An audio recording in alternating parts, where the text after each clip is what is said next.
Welcome to the second part of literary movements. Today we discuss yet another set of literary movements such as Angry Young Men, Epic Theatre, Black Arts Movement, and so on. Let's have a look. Angry Young Men, a group of mostly working and middle class British playwrights and novelists who became prominent in the 1950s. The group's leading figures included John Osborne and Kingsley Amis. The phrase was originally coined by the Royal Court Theatre's press officer in order to promote Osborne's 1956 play Look Back in Anchor. It is thought to be derived from the autobiography of Leslie Poole, founder of the Woodcraft folk, whose Angry Young Man was published in 1951. Following the success of the Osborne play, the label Angry Young Men was later applied by British media to describe young writers who were characterized by a disillusionment with traditional British society. The term, always imprecise, began to have less meaning over the years as the writers to whom it was originally applied became more divergent and many of them dismissed the label as useless.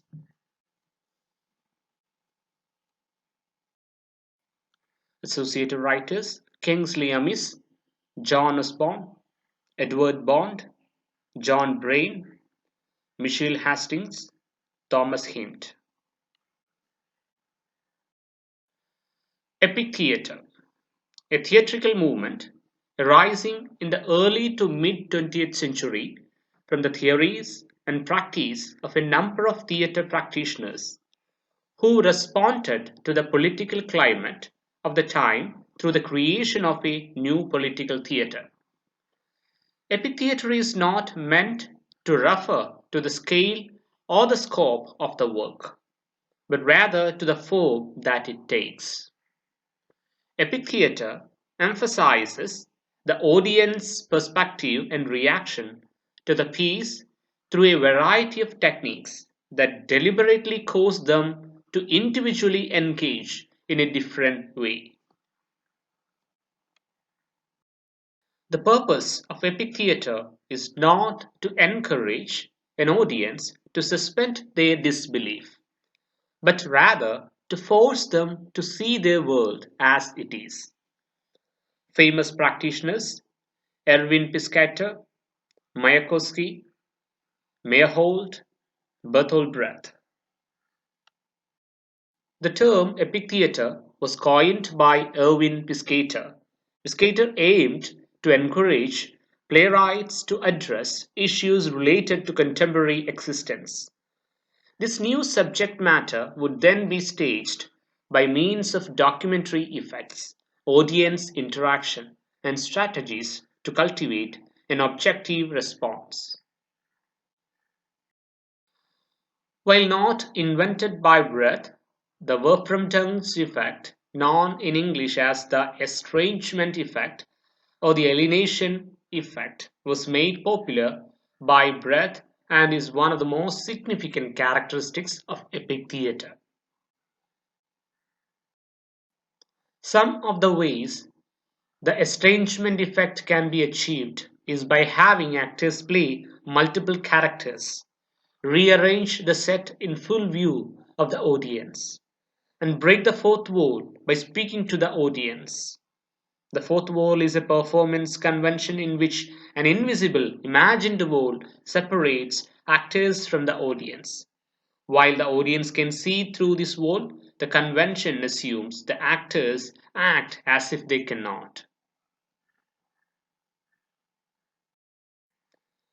The use of a narrator in the Caucasian chalk circle is another example of estrangement effect at work. Lighting can also be used to emulate the effect. For example, flooding the theater with bright lights, not just a stage, and placing lighting equipment on stage can encourage the audience to fully acknowledge that the production is merely a production instead of reality.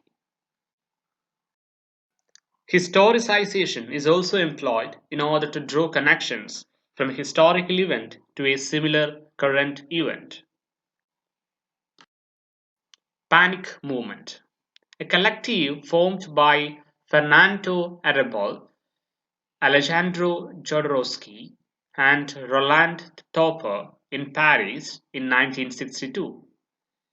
Inspired by and named after the god Pan, and influenced by Louis Bernal's and Antonin Artaud's theatre of cruelty, the group concentrated on chaotic and surreal performance art as a response to surrealism becoming mainstream.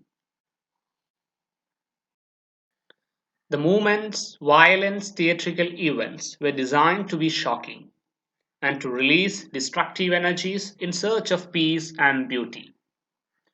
One 4-hour performance, known as Sacramental Melodrama, was staged in May 1965 at the Paris Festival of Free Expression. The happening starred Jodorowsky dressed in motorcyclist leather and featured him slitting the throats of 2 geese, tapping 2 snakes to his chest, and having himself stripped and whipped. Other scenes included naked women covered in honey, a crucified chicken, the staged murder of a rabbi, a giant vagina, the throwing of live turtles into the audience, and canned apricots. Arrabal and Jodorowsky later started to work also on film. Jodorowsky dissolved the panic movement in 1973 after the release of Arrabal's book Les Paniques. Theatre of cruelty. A form of theatre generally associated with Antonin Artaud. Artaud, who was briefly a member of the Surrealist movement, outlined his theories in The Theatre and Its Double. The theatre of cruelty can be seen as a break from traditional Western theatre and a means by which artists assault the senses of the audience. Artaud's works have been highly influential on artists including Jean Genet, Jerzy Grotowski, Peter Brook, and Romeo Cataluzzi. In 1926, in association with Surrealist playwright Roger Whittrek, Artaud founded the theatre Alfred Jarry, which only produced non-realistic drama. In his writings on the theatre of cruelty, Artaud notes that both theatre and cruelty that are separate from their colloquial meanings. For Artaud, theatre does not merely refer to a staged performance before a passive audience. The theatre is a practice which wakes us up, nerves and heart, and through which we experience immediate violent action that inspires us with the fiery magnetism of its images and acts upon us like a spiritual therapeutics whose touch can never be forgotten. For Artaud, cruelty is not exclusively sadism or causing pain, but just as often a violent physical determination to shatter a false reality. He believed that text had been a tyrant over meaning and advocated, instead, for a theatre made up of a unique language, halfway between thought and gesture. Artaud described the spiritual in physical terms and believed that all theatre is physical expression in space. Artaud believed that language was an entirely insufficient means to express trauma. Accordingly, he felt that words should be stripped of meaning and chosen for their phonic elements. Artaud wanted to abolish the stage and auditorium and to do away with sets and props and masks. He envisioned the performance space as an empty room with the audience seated in the center and the actors performing all around them. The stage effects included overwhelming sounds and bright lights in order to stun the audience sensibilities and completely immerse them in the theatrical experience. Agitprop, a political propaganda, especially the communist propaganda used in Soviet Russia, that is spread to the general public through popular media such as literature, plays, pamphlets, films, and other art forms with an explicitly political message.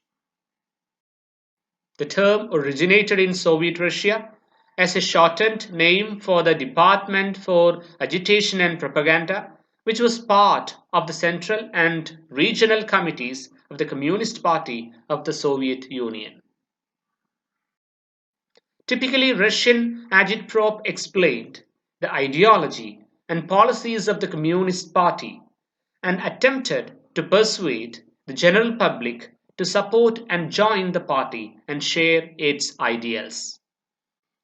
After the October Revolution of 1917, an agitprop train toured the country with artists and actors performing simple plays and broadcasting propaganda. It had a printing press on board the train to allow posters to be reproduced and thrown out of the windows as it passed through villages. It gave rise to agitprop theatre, a highly politicized theatre that originated in 1920s Europe and spread to the United States. The plays of Bertolt Brecht are a notable example. Gradually, the term agitprop came to describe any kind of highly politicized art. Existentialism, a current in European philosophy distinguished by its emphasis on lived human existence. Although it had an important precursor in the Danish theologian Søren Kierkegaard in the 1840s, its impact was fully felt only in the mid 20th century in France and Germany. The German philosophers Martin Heidegger and Karl Jaspers prepared some of the ground in the 1920s and 1930s for the more influential work of Jean-Paul Sartre and the other French existentialists, including Simone de Beauvoir, Albert Camus, and Maurice Merleau-Ponty. The term existentialism was coined by the French Catholic philosopher Gabriel Marshall in the mid 1940s. In terms of its literary impact, the thought of Sartre has been the most significant, presented in novels and plays, as well as in the major philosophical work, Being and Nothingness. Sartrean existentialism, as distinct from the Christian existentialism derived from Kierkegaard, is an atheist philosophy of human freedom conceived in terms of individual responsibility and authenticity. Its foundational premise that existence precedes essence implies that we as human beings have no given essence or nature but must forge our own values and meanings in an inherently meaningless or absurd world of existence. Obliged to make our own choices, we can either confront the anguish of this responsibility or evade it by claiming obedience to some determining conventions or duty, thus acting in bad faith. Paradoxically, we are condemned to be free. Similar themes can be found in the novels and essays of Camus. Both authors felt that the absurdity of existence could be redeemed through the individual's decision to become engaged within social and political causes opposing fascism and imperialism. Some of the concerns of French existentialism are echoed in English in Tom Gunn's early collections of poems, The Sense of Movement, and in the fiction of Irish Murdoch and John Fowles. Black Arts Movement, BAM. The Black Arts Movement was a name given to a group of politically motivated black poets, artists, dramatists, musicians, and writers who emerged in the wake of the Black Power movement. The poet Imamu Amiri Baraka is widely considered to be the father of the Black Arts Movement, which began in 1965 and ended in 1975. There are many parallels that can be made between the Harlem Renaissance and the Black Arts Movement. The link is so strong, in fact, that some scholars refer to the Black Arts Movement era as the Second Renaissance. The Black Arts Movement was formally established in 1965 when Baraka opened the Black Arts Repertory Theatre in Harlem. The movement had its greatest impact in theatre and poetry. Although it began in New York, it soon spread to Chicago, Illinois, Detroit, Michigan, and San Francisco, California. In 1969, Robert Chrisman and Nathan Hare established the Black Scholar, which was the first scholarly journal to promote black studies within academia. The movement began to fade when Baraka and other leading members shifted from black nationalism to Marxism in the mid-1970s, a shift that alienated many who had previously identified with the movement.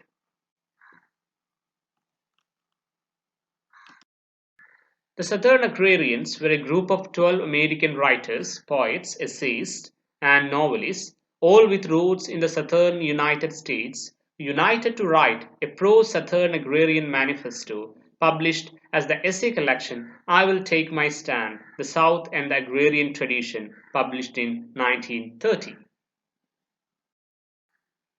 The Southern Agrarians greatly contributed to the Southern Renaissance, the revival of Southern literature in the 1920s and 1930s, and were based at Vanderbilt University in Nashville, with John Crow Ransom as the unofficial leader.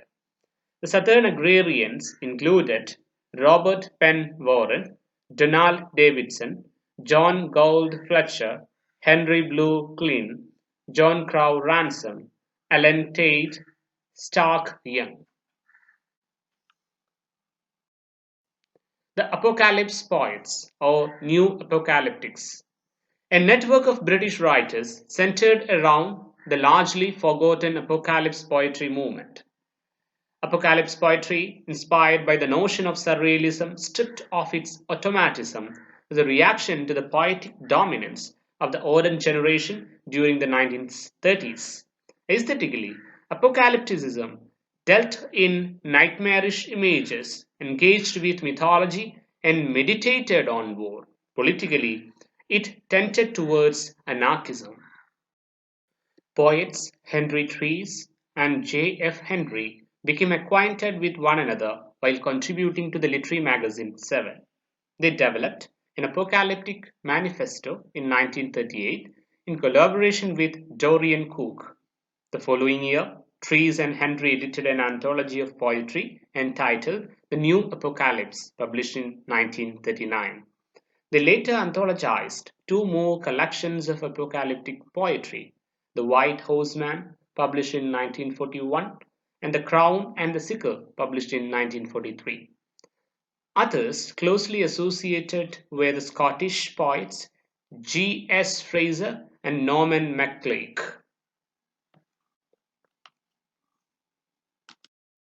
By the time The Crown and the Sickle saw publication, the apocalypse movement had lost much of its momentum and was subsumed under an emerging new romanticism.